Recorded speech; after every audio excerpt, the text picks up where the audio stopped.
তারা হয়তো এই হাদিস জানে না, আল্লাহ পাক ওদের কানের মধ্যে আমার এই হাদিসটা যেন পৌঁছে দেন, আমিন। নবী সাল্লাল্লাহু আলাইহি ওয়াসাল্লাম বলেছেন, আমি মেরাজের রাতে যখন গিয়েছি তখন এক শ্রেণীর মানুষকে দেখেছি, ওদেরকে শাস্তি দেয়া হচ্ছে। কি শাস্তি?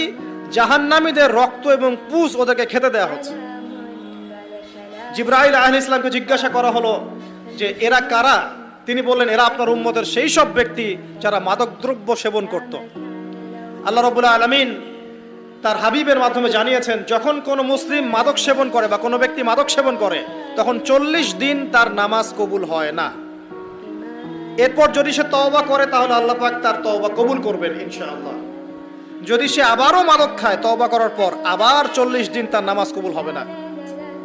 যদি সে আবার তওবা করে আল্লাহ পাক আবার তাকে মাফ করে দিবেন। যদি সে আবারও মাদক খায় আবার 40 দিন তার নামাজ কবুল হবে না। তারপর যদি আবার তওবা করে আবার আল্লাহ তাকে মাফ করে দিবেন। এরপরেও যদি সে আবার মাদকদ্রব্য সেবন করে, নবী সাল্লাল্লাহু আলাইহি ওয়াসাল্লাম বলছেন তাকে আল্লাহ রাব্বুল আলামিন পরকালে মৃত্যুর পরে তিনাতুল খাবাল পান করাবেন। তিনাতুল খাবাল। জিজ্ঞাসা করা হলো, ইয়া রাসূলুল্লাহ, তিনাতুল খাবাল কি জিনিস? নবী সাল্লাল্লাহু আলাইহি ওয়াসাল্লাম উত্তর দিচ্ছেন, এটা হচ্ছে জাহান্নামীদের রক্ত, মাংস, এগুলো পুড়ে পচে যে রসটা বের হবে, এটা হচ্ছে তিনাতুল খাবাল।